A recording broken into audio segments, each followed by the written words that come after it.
हमारी border security force BSF, Bharat के अर्धसैनिक बल लगातार अलर्ट पर है।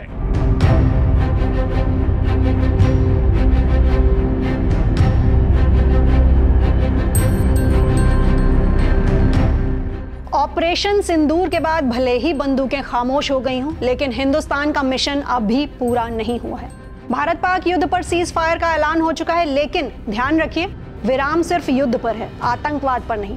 और इसी का सबसे बड़ा सबूत है जम्मू कश्मीर के शोपियां में चला ताबड़तोड़ एनकाउंटर, जहां भारतीय सेना ने फिर साबित कर दिया कि जब तक आखिरी आतंकी जिंदा है तब तक ऑपरेशन खत्म नहीं होगा। तो इधर एक और प्रधानमंत्री नरेंद्र मोदी का सीना ठोक कर ऐलान, हमने पाकिस्तान के सीने में बसे आतंकी अड्डों को खंडहर बना दिया।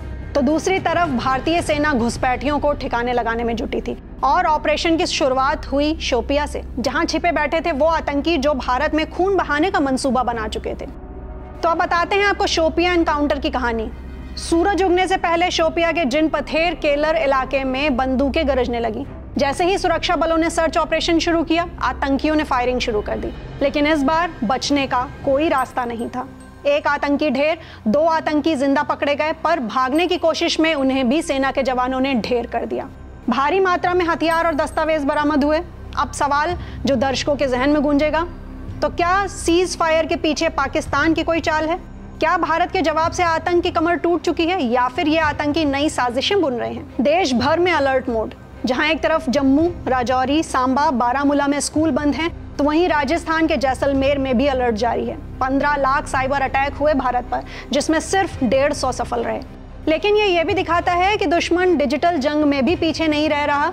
मुंबई एयरपोर्ट, एविएशन सिस्टम, चुनाव आयोग, इन सभी पर हैकिंग के प्रयास हुए, पर भारतीय साइबर एक्सपर्ट्स ने इसे नाकाम कर दिया। तो आज की सबसे बड़ी बात कि शोपियां में मारे गए आतंकी लश्कर ए तैयबा से जुड़े थे, और साथ ही साथ आज ही पहलगाम हमले में शामिल 3 पाकिस्तानी आतंकियों के पोस्टर भी जारी हुए हैं।